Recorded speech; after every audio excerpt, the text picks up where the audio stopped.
had just poured myself a fresh cup of coffee, the kind that makes you feel like you're slowly winning at life, when I noticed a vehicle creeping up my driveway. At first, I thought it might be a delivery, maybe a package or some neighbor returning a tool, but then I saw the logo on the door. My heart sank a little, and not in a dramatic, panic-inducing way, more like a here we go again kind of way. It was the HOA. Yes, the Homeowners Association. Those mythical beings who somehow think they have the right to micromanage your yard, your mailbox, and apparently now your driveway. I squinted through the morning sun, coffee in hand, trying to assess just how many of them were in this first car. There was one officer stepping out, badge shining, papers in hand, the kind of person who believes that authority automatically equals respect. He strode toward me with that slow, deliberate confidence officers often think they carry, and I had a brief flash of amusement. I mean, here he was, all serious, probably rehearsing his violation speech in the mirror this morning, and I was just me. A guy with a coffee cup, a porch chair, and a gate that clearly said, "I'm the boss here." "Good morning," he said very formally. "I'm here to discuss several violations you're currently in breach of." I raised an eyebrow and tilted my cup in his direction. "Good morning, violations, you say?" I asked, my voice calm, too calm for the situation. "You must be talking about the invisible HOA patrol that watches my grass grow at night. I must have missed the memo." He didn't laugh, he never laughs. "That's how you know you've entered serious territory with these folks." "I need to inspect your property and address these issues immediately," he said, handing me a folder like it was the most important thing in the world. I took the folder, flipping it open lazily. I could tell he expected me to look worried or at least apologetic. Instead, I smiled. Not a smug smile, though maybe a little, but a "yes, I see you, but I also see the absurdity of this situation" kind of smile. "Interesting," I said, leafing through the papers as if I were actually impressed by the bureaucracy. "I see a lot of fancy words here. Do any of these words say I have to let you onto my property without my permission?" The officer's expression shifted ever so slightly. That tiny twitch of disbelief is my favorite part of these encounters. It's the exact moment when someone realizes they might not be in control. I believe the bylaws," he started. Yes, I interrupted gently, raising a hand like a parent calming a very anxious child. "I've read them too, I know my rights. My land, my rules, right?" He opened his mouth, hesitated, then closed it. Good progress. That's when I noticed his partner in the car, peeking through the window with a mixture of curiosity and nervousness. I waved casually. "Don't worry, I don't bite, I just guard my property and my coffee." The tension in the air was tangible. It was a quiet, heavy kind of tension, the kind that feels like a storm brewing just on the horizon. I could see the officer's jaw tighten. He's trained to enforce rules, to assert authority, but I wasn't budging. I was calm, too calm. I leaned back in my chair, sipping coffee as if nothing unusual was happening. Behind me, the gate stood tall and firm. It wasn't just wood, it was a statement. I wasn't rude, but I wasn't giving an inch either. That gate was more than a barrier, it was a declaration of independence, and apparently today it was the line in the sand. The officer shuffled his papers, cleared his throat, and said, "We can escalate this if necessary." I smiled again, slower this time. "You can escalate all you want, I've got all day, and honestly I think you need the walk. That's a long driveway, great exercise for stress relief." Inside, I felt a surge of satisfaction. Not arrogance, but a quiet confidence that today I wasn't just a homeowner, I was someone who knew exactly where the line was drawn. And the moment I drew it, I realized that this day was going to be far more interesting than I had imagined. Little did I know this was only the beginning. The real drama, the absurdity, and the chaos were just about to arrive at my gate, and I was ready for it. I barely had time to finish the last sip of my coffee before the real standoff started. The officer straightened up, clearly trying to regain the authority he thought he lost the moment I told him my land, my rules. He took a step closer, papers in hand, and began reciting the list of alleged violations with all the enthusiasm of a schoolteacher reading off the attendance sheet. "Your lawn is not within the HOA specifications," he said. "Your fence is not in compliance and—" I raised a hand, smiling as politely as I could. Wait, I interrupted. "Fence not in compliance? You mean the one that's been standing for 20 years, keeping my dogs in and neighbors' cats out? That fence?" He frowned, clearly not expecting sarcasm. "It needs to meet current HOA guidelines." I leaned back in my chair, crossing my arms, and nodded slowly as if to say, Yes, I understand, but you might be barking up the wrong tree here." I kept my tone calm, unhurried, giving him time to feel the absurdity of the situation. He gestured toward the driveway. I need to inspect the property to verify the compliance issues. I looked at him, then at the gate, then back at him again. I'm going to say no, I said, with a casual shrug that made it sound like I was refusing cookies instead of a formal inspection. But don't worry, you're welcome to stand out there and read those papers while I enjoy my coffee. It's very peaceful out here. That's when I noticed the twitch in his partner's eye. They're always the nervous ones, quietly observing, trying to figure out which way the wind blows. I gave him a friendly wave. Don't worry, I'm not going to bite. The other guy maybe, but not me. I almost chuckled at my own joke, but I could tell they didn't think it was funny. That's fine. I liked keeping them on edge. The main officer took a deep breath, probably trying to summon some authority from somewhere deep inside his badge. Sir, refusal to comply can lead to fines or further action, he warned. I nodded thoughtfully, pretending to consider his words. Fines, huh? That's interesting. Do they come with coffee or just paperwork? I smiled, but inside I was fully alert. I knew that any misstep could escalate this into a legal confrontation, and I was ready for it. Then the tension shifted. I could feel it in the way the officer shifted his weight, in the slight furrow of his brow. This wasn't going according to plan. I was calm, I was collected, and the gate, standing tall and unyielding, was silently backing me up. I noticed a small detail that made me grin. The sun was perfectly reflecting off the hood of their car, blinding them just enough that they had to squint constantly. I considered this a minor tactical advantage. Not that I needed it, of course. I had the moral and legal high ground. Look, I said, leaning forward slightly. I understand your job is important. Really, I do, but my job is equally important. Maintaining my property, protecting my rights, and enjoying my coffee in peace. So as much as I appreciate the effort, I'm going to have to insist you respect the gate. For a moment, there was silence. One of those stretches of quiet that make your ears tingle and your stomach knot a little with anticipation. I could almost hear the mental gears turning behind those serious eyes. This wasn't how it was supposed to go. They were supposed to intimidate, to assert dominance, and yet here they were, stuck at my gate like actors in a bad play. Then with a small huff, the officer adjusted his papers and said, I'll need to consult with our headquarters. This isn't over. I nodded again, smiling wider this time. Of course, I'll be here. Coffee's good, the view's better. You might even enjoy it if you relax a little. As they walked back toward their vehicle, I could feel a small surge of satisfaction.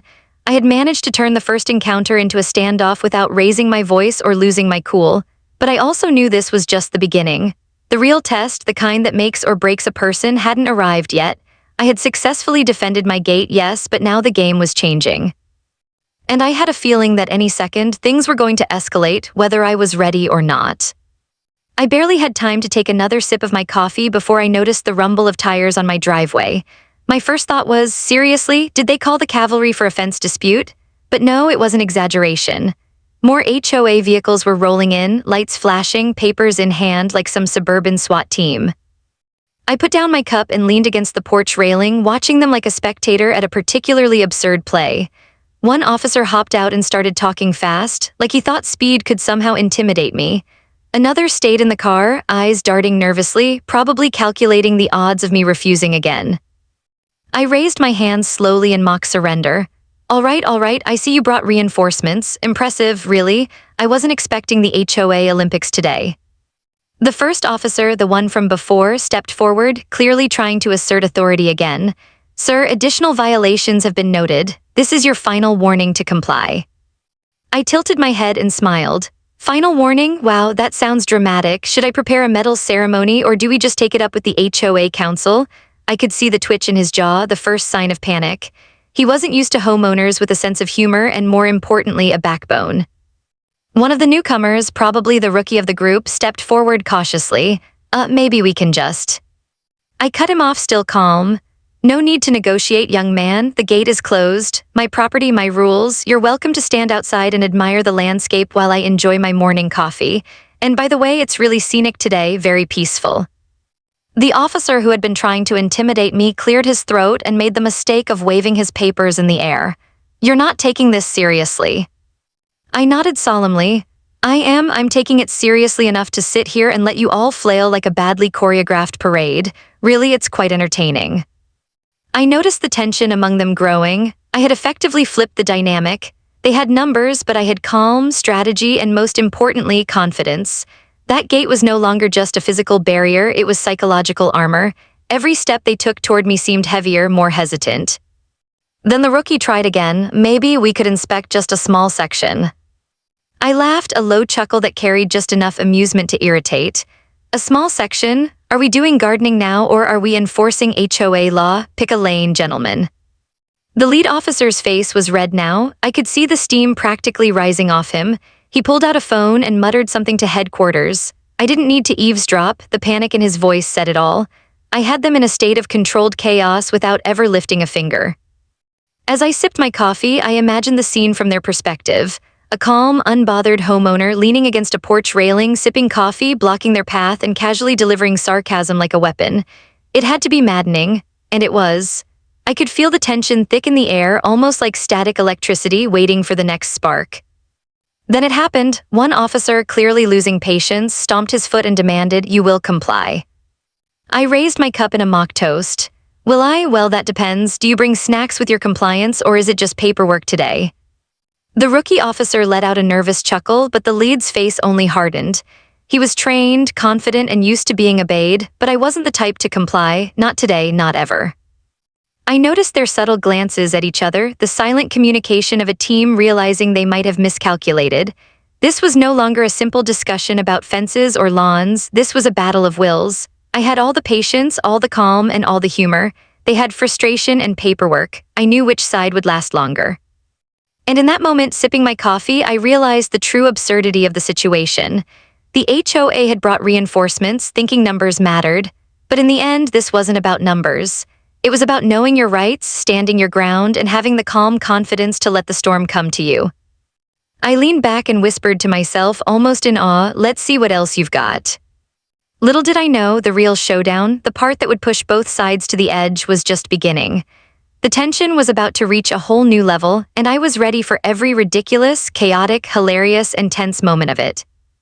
By now, the morning sun had climbed higher, shining down on what had become a suburban standoff of epic proportions. I stood on my porch, coffee in hand, surveying the scene like a general watching an army of bureaucrats struggle with a gate. The officers had clearly decided that calm negotiation might be the path forward. One stepped up, hands open in what I could only describe as the universal "let's talk" gesture. "Sir," he began cautiously, "maybe we can come to some understanding, perhaps a compromise." I laughed softly, shaking my head. "Compromise on my land?"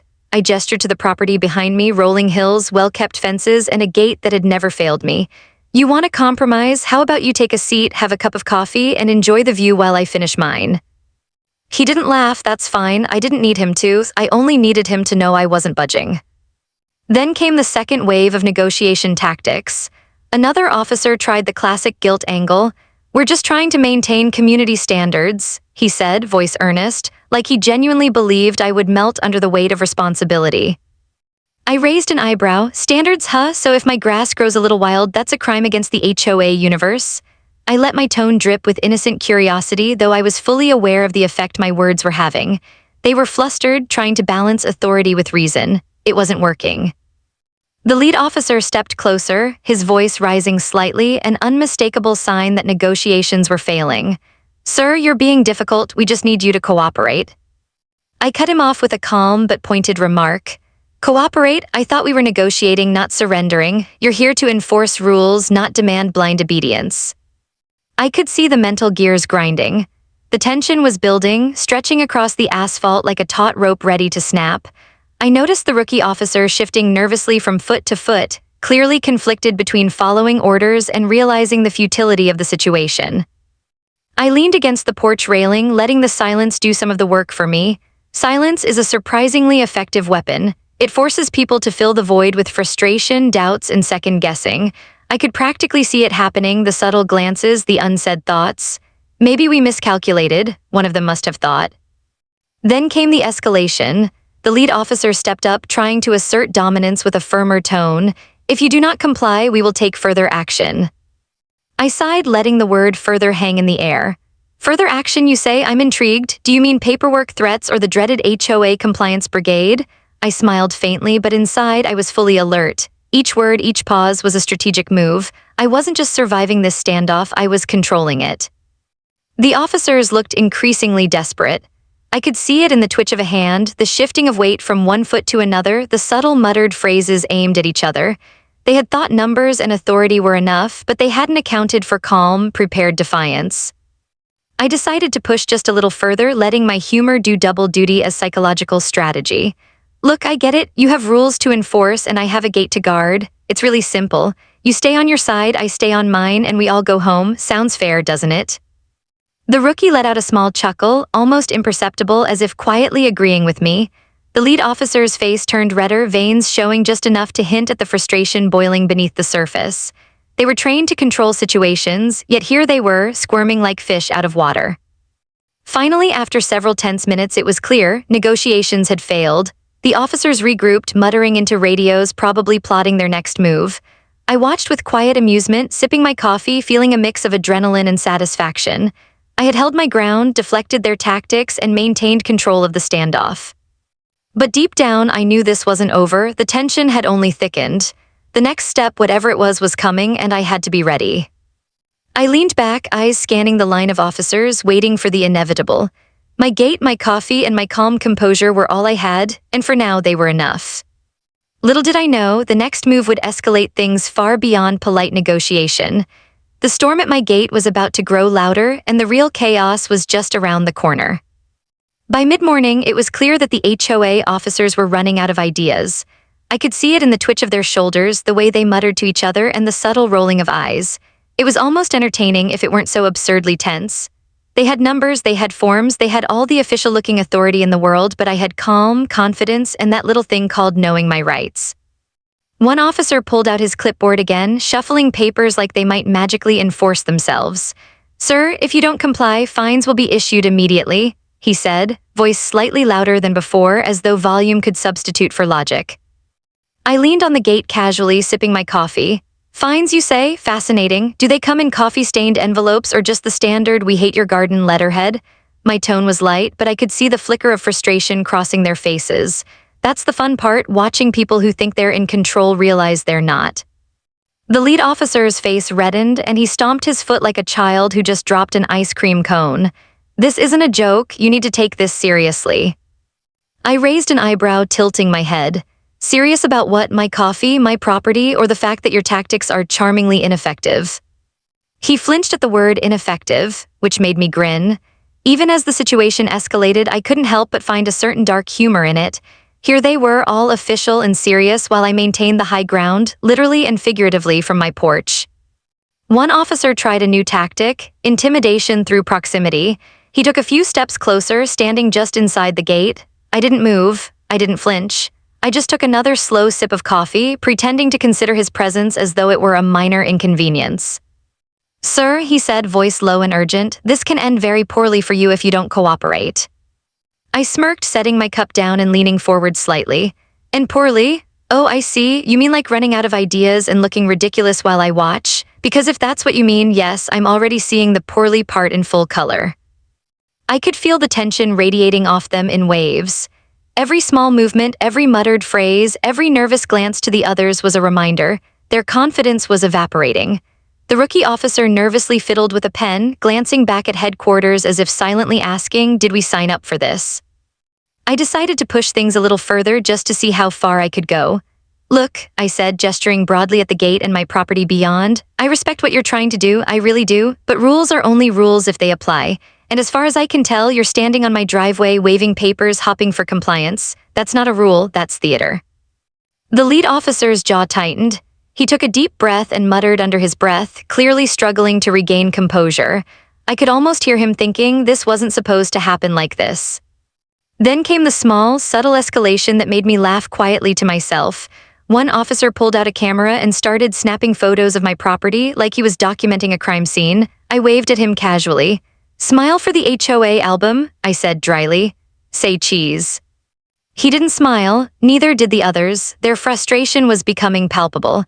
They were grasping at tactics that weren't working, and with each failed attempt, their desperation grew. I leaned back against the porch railing, enjoying the spectacle. This was no longer about fences, lawns, or even HOA authority. It was about watching an overconfident bureaucracy crumble under the simplest act of defiance, standing your ground calmly and intelligently. And I knew this was only the beginning. The storm wasn't over yet. Their desperation would only grow, and I was ready for it.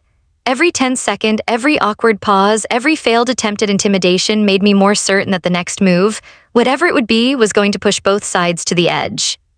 And I couldn't wait to see it unfold. By now, I could feel the energy shift. The officers had reached peak frustration. Their postures were tense, voices clipped, and subtle glances toward each other betrayed that they weren't sure how to proceed. The rookie looked like he might bolt at any moment, while the lead officer's jaw clenched as if holding back an eruption. It was time to turn the tables. I straightened up and rested both hands on the porch railing, giving them my full attention. "You know," I began, voice calm, almost conversational, "I think we're missing something here. Rules, regulations, bylaws, they're all wonderful on paper, aren't they? But in reality, they need proper context. And context, gentlemen, starts with ownership." The lead officer's eyes narrowed. "What do you mean?" he asked, voice tight. I smiled faintly. "I mean, I own this land, not figuratively, literally. The gate, the driveway, the property beyond, it's mine. Your authority stops at my fence line. Beyond that, it's legal territory, not HOA territory. You're welcome to read all the papers you want, but none of them give you entry without my permission." A subtle shift happened in the group. I could almost feel their confidence draining. The tension thickened, but now it was on my terms. I wasn't just defending, I was controlling the narrative. Every inch of hesitation I observed in them strengthened my position. One officer, clearly trying to salvage authority, muttered, "That doesn't mean." I raised a hand politely, cutting him off. "I'm sure it doesn't, but see, here's the thing, I've done my homework. Every form, every bylaw, every supposed violation, I've reviewed them all. I know the exact limits of your authority. I also know what happens when you overstep, and believe me, no one wants that." I could see the realization dawn on them. Slowly, their body language shifted from aggression to uncertainty. They were trained to intimidate, but I was calm, composed, and prepared. That combination is lethal in a standoff of wills. I took another sip of coffee, letting the silence hang, thick and oppressive. Silence is underestimated. It forces people to confront their own mistakes, their uncertainty, and in this case, the futility of standing against someone who knows their rights. Then came the moment I had been waiting for. I reached for the folder they had given me earlier and held it up. "All of this paperwork," I said, tapping it lightly, "is impressive, really, but it doesn't grant entry, it doesn't override property law, and it certainly doesn't grant you the moral high ground. You're welcome to submit reports, make calls, and take photos, but you're not stepping foot past this gate today, not without my say-so." I could see it in their eyes. They realized that the dynamic had flipped. Their confidence was gone, replaced with hesitation and doubt. For the first time, they were playing defense, scrambling to figure out how to regain control. And I was calm, amused, and fully aware of my upper hand. One officer muttered something into his radio, likely reporting that the situation wasn't going according to plan. I leaned against the railing, pretending to consider the papers again, giving them just enough time to stew in their frustration. "You see," I said finally with a faint smile, "this doesn't have to be dramatic. You can leave peacefully or you can escalate further, but I assure you I'm ready. And I've got every legal tool, every fact, and every ounce of patience on my side. It's up to you now." The lead officer's face turned a shade redder. The rookie glanced at me nervously. For the first time, I felt the shift in power completely. I was no longer reacting, I was orchestrating. They were flustered, desperate, and utterly aware that they had underestimated me from the start. I stepped back slightly, letting the gate stand as both shield and symbol of control. My coffee was still warm, my property untouched, and the officers, once confident and imposing, were now reduced to frustrated, jittery messes, trying to figure out their next move. In that moment, I realized something. It wasn't just about defending my land. It was about showing that calm, knowledge, and a bit of humor could dismantle authority that overreached. And as I watched them shuffle, mutter, and glower, I couldn't help but smile. Victory wasn't just near, it was inevitable. Little did I know the next move, the real fallout, was about to take shape. They would retreat, regroup, and scramble, and I would be ready to watch the chaos unfold from my porch, coffee in hand, gate firmly closed. By late morning, it was clear that the officers had reached the limit of their patience, or at least the limit of their plans. I could see it in the way they were muttering to each other, flipping through papers and constantly glancing at their vehicles like they were searching for an escape hatch. Their confidence had evaporated, leaving behind nothing but awkward tension. I leaned back against the porch railing, coffee in hand, and watched the lead officer take a deep breath. He muttered into his radio, probably calling headquarters to report a difficult homeowner, though I suspect they were using stronger words behind the scenes. I smiled faintly. From my perspective, this was the best entertainment I'd had in months. The rookie officer glanced at me nervously and whispered something to his partner. I couldn't hear the words, but the tone said it all. They were realizing the situation was unraveling. I raised a hand in mock sympathy. "Don't worry, gentlemen, I know it's hard to face someone who knows the rules better than you do." The lead officer finally spoke, his voice tight with frustration. "We're going to have to escalate this further if you don't comply." I raised an eyebrow and sipped my coffee, taking my time. "Escalate? Oh, I see. And by escalate you mean stand there awkwardly, shuffle papers, and look increasingly foolish? Because if that's the plan, you're already nailing it." I could see a flicker of disbelief pass across his face, like he was mentally calculating how many training manuals had failed to prepare him for this exact scenario. Meanwhile, the other officers were exchanging quick, panicked glances. They were grasping at straws, trying to maintain authority and failing spectacularly. Then, in a last-ditch effort, one officer pulled out his phone and started packing, muttering about legal steps and reporting procedures. I made a show of listening carefully, nodding as if he were speaking profound wisdom. Yes, please do consult headquarters," I said aloud. "I'll wait right here, coffee's still warm, don't worry about me." They were clearly at a loss. The lead officer stomped his foot once more and muttered something under his breath that sounded dangerously close to admitting defeat. I imagined it was something like, "We didn't sign up for this level of stubborn." After what felt like an eternity but was probably only a few minutes, the first officer turned to the group and signaled that they would retreat. They shuffled back to their vehicles, muttering into radios, probably trying to figure out how to save face while leaving the gate firmly in my control. I leaned back and let out a small chuckle. "There it is," I murmured to myself. "Retreat, the only logical choice left when all else fails." The vehicles pulled away slowly, lights still flickering, leaving me standing alone with my gate, my coffee, and the satisfaction of knowing I had won this battle. But as the dust settled, I realized something amusing. The chaos hadn't just affected the officers. Their retreat left a trail of scattered papers, a few dropped pens, and one very embarrassed rookie who looked like he was contemplating life choices. I wandered over, picked up one of the papers, and read it casually. "Ah, yes," I muttered with a grin. "Evidence of an epic miscalculation. This will be framed someday." I tossed it back onto the driveway and returned to my porch.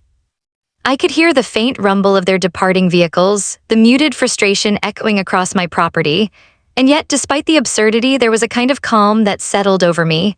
The gate still stood, the coffee was still warm, and my rights had been respected, at least for now. Leaning back, I reflected on the day so far. It had been tense, frustrating, and at times hilarious. I had faced bureaucracy at its most overconfident, armed with nothing but calm, knowledge, and a touch of humor, and I had prevailed. The story of the morning would become one of those little victories you savor quietly, knowing that no one could ever take it from you. The real lesson, though, hit me as I watched the empty driveway. Sometimes the storm doesn't hit you directly, it passes by, leaving only a little chaos in its wake.